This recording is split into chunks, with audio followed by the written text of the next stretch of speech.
Today's video is brought to you by Inlights. Check out their Roxbox Valiant series today at inlights.com. That's INLIGHTZ.com.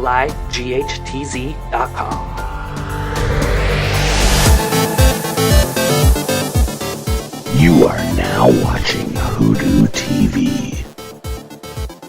Welcome to WhoDooTV. We're at Emerald City Comic Con 2019 with Tim Seeley, just announced new writer of Bloodshot coming soon.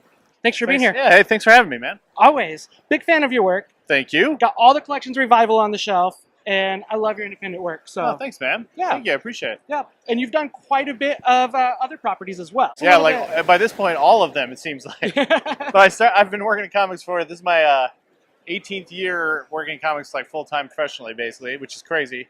But yeah, I started out doing, as an artist, I did G.I. Joe, I did Dungeons & Dragons, did a lot of that sort of stuff as an artist. Yeah. Did Wildcats and some Deadpool, and then I was writing Hack Slash at the same time, and then sort of writing took over as my main job. Yeah. So since then, I've done Batman Eternal, and Grayson, and Nightwing, and Constantine, or Hellblazer, and Shatterstar, and a whole host of create our own stuff like Revival and other things. So right. yeah, I keep busy, man. I make stuff. Yeah, great run on Nightwing. Thanks, Grayson. man. Yeah, love thank it. you. So, and going back to Hack Slash, I heard a little story on the Artist Alley today from Justin Jordan. Got his start with you. With That's that. right. Yeah. So Yeah, that's kind of cool. Totally true. Well, when one of the things I decided about Hack Slash was I get to do 2 covers every issue when I was working on Devil's Due. So I would always do one myself, and then I just hire, because I had the budget and the control, I would just hire whoever I wanted. So so I gave a lot of like new upcoming creators some of their first work, like Sarah Pacelli, who went on to design Miles Morales. Right. I gave her one of her earliest jobs, and Justin Jordan and Trad. I was the first person to pay them professionally. That's awesome. In quotes. They had done Lucis Road, and I liked it, so I hired them. Yeah, I've been in here so long now that I remember first meeting people like Brandon Graham when they first started, and just so many people like that. Rebecca Isaacs I knew very early on. Now she's like a big Buffy artist. It's funny, and coming to Valiant, like I've worked with half these people already. Right. I already knew Mel. I already knew Heather. I knew Carl Ballers. It's just weird. Lisa Hawkins. I knew all these people already. So who reached out to you and said, "Hey, there's this Valiant character"? Joe Illidge initially was the one that asked me if I had any interest in working at Valiant, and I knew Carl. I was an intern at Marvel in 1999, and Carl had just finished his internship at Marvel, and he was still kind of hanging out, working on a project. At that time, I believe it was with Joe Madureira. Okay. So he and I kept in touch for a few years. I remember we talked about doing a comic together, and then I ended up talking to Joe and Carl, and I knew half these people. So and they just kind of asked me for a pitch for Bloodshot, and I immediately went, oh, that's like all the things I know how to do. It's like undead guy. I got some great Revival and Hack Slash training, and then a big spy thing. I got some Grayson and Nightwing training, and then it's a big crazy action comic, which I've done 100 times in Marvel and DC and everywhere else. So I was like, oh, there's all things I know how to do. Right. So, but my pitch initially was kind of a lot broader, and they had me really focus it to make it more really accessible and really clean and really character based and action based.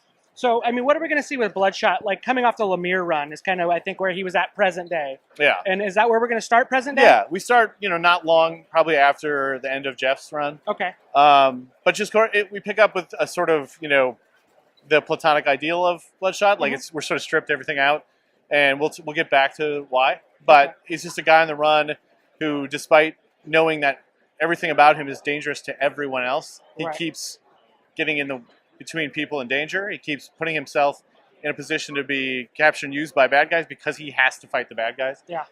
So that's what we're going to do. It's just this is our Frankenstein machine gun Superman story. He's a hero, a stranger in a strange land, and he's got some big machine guns. Right. Are we going to see Jesse back?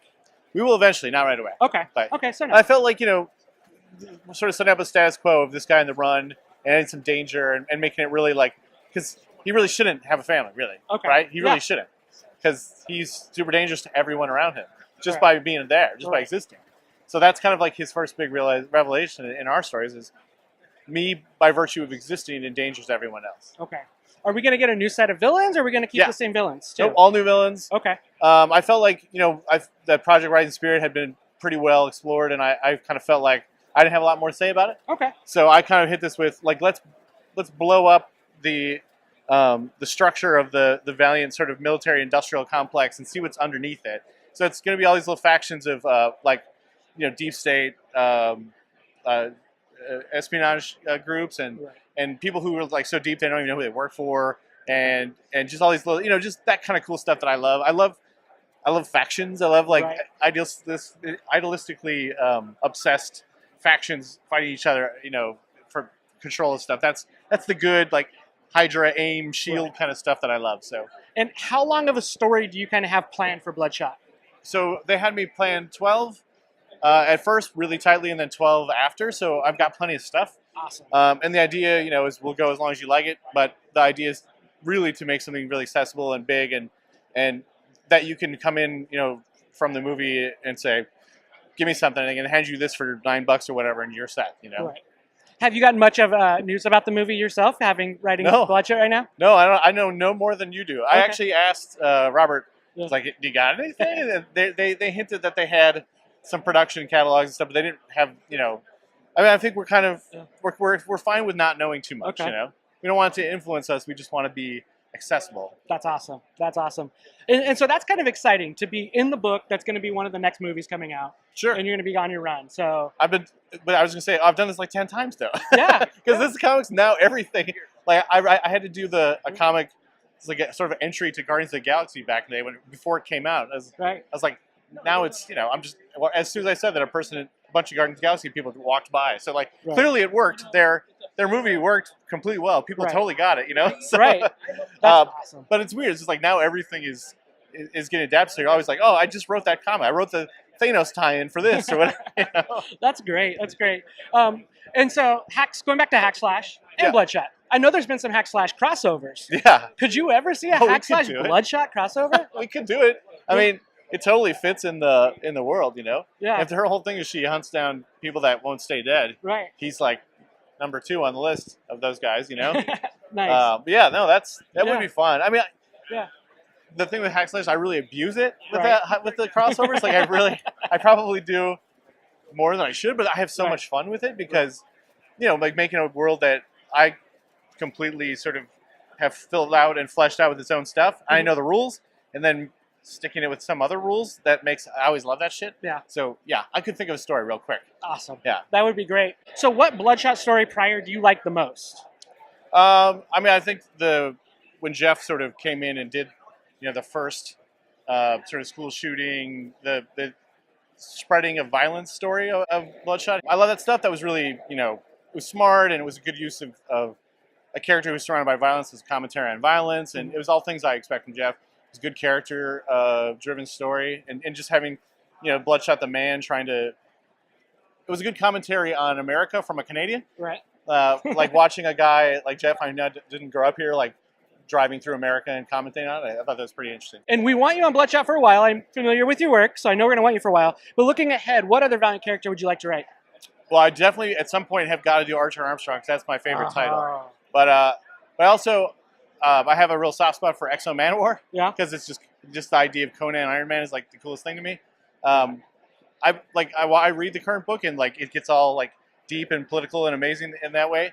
I would just have it be guy in barbarian armor fighting monsters. It would just be really easy. And so what do you think of Valiant fans so far? We're a little different characters. Yeah. So. Well, this is the thing I've been telling these guys the whole weekend because I knew Mel and Heather and everybody, but what I noticed immediately about Valiant, the company, is like everybody's in a really good mood all the time. Yeah. And everybody's really excited. And at first I was like, "Are you guys okay?" Like it just didn't seem right. I was like, "Oh, because I've worked in comics for 20 years and I've seen the average, which is like everybody's tired and burnt out and overworked and feeling like they're not getting enough credits. Like no, Valiant, they do feel that way. Right. But yeah, you guys, everybody feels good and happy and positive, and it's just weird to me. Right. So far, that's the problem. You're too happy. Right. Well, Valiant fans, we like to call each other Valiant family. So once you get into the books, we love you. Wow. And we're going to follow you. That's great. And we support you. Do you have any other creator-owned stuff that you're kind of coming out? So next week, I think, I have a vampire book called Dark Red coming out from Aftershock. It's sort of the pitch is basically, a vampire in Trumpland. So it's like a rural vampire living out in the sticks, dealing with problems that come with that. Okay. So it's sort of a horror drama kind of thing. We have Hack/Chaos coming out right now, the crossover, and we have another one coming out after that. So. Okay, that's awesome. I'm wanting that Hack/Bloodshot. All right, I think that'll be awesome down the road. We can talk. I mean, it's a small enough company. I could probably ask him. Hey, I think guys, so. yeah. I want to thank you for having this interview with us. Appreciate you taking the time. Sure, no problem. I'm going to post all of Tim's social media down below in the comments. Make sure you follow him, and I'm looking forward to what's coming. All right, thanks, man. Thank you. Pleasure. Thanks for watching WhoDooTV, and thanks for Enlight for sponsoring this video. If you like Valiant content, you're going to want to check out one of my other videos right over here.